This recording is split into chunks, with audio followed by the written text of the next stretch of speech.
ঘুরিয়ে পাবে, ওই ঘুরে পাবে, তুমি ওইদিকে মুখ করে বসো। তাহলে হচ্ছে কি, এটার নাম হচ্ছে হেড ব্যান্ডেজ। হেড ব্যান্ডেজ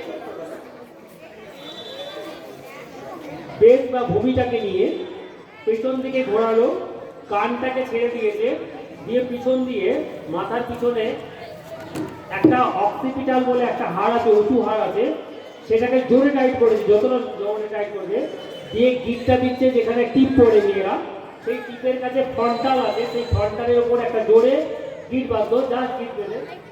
হ্যাঁ, গিটটার একটা স্পেশাল নাম আছে, তার নাম rip knot, RIP rip, KNOT knot, knot মানে গিট।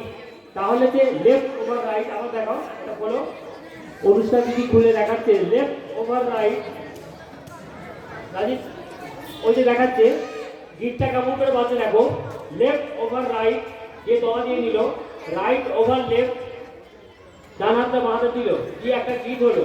এই গিটটার নাম হচ্ছে, এই গিটটার নাম রিপ নট। এই গিটটা ইউনিভার্সাল, সারা ভারতবর্ষের লোক জানে, সারা পৃথিবীর লোক জানে।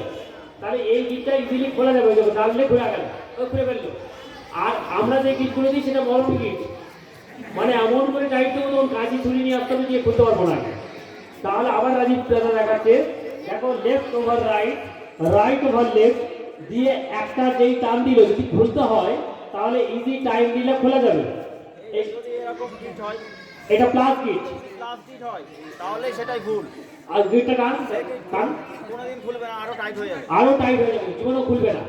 আর আমরা যে গিটটার কথা বললাম সেই গিটটা যদি করি, যেমন বাড়িতে যাদের গরু আছে একটা গিট বাঁধি, জানো তোমরা কেউ, নাংলা ভাঁজ বলা হয়, ক্লোভ হিচ।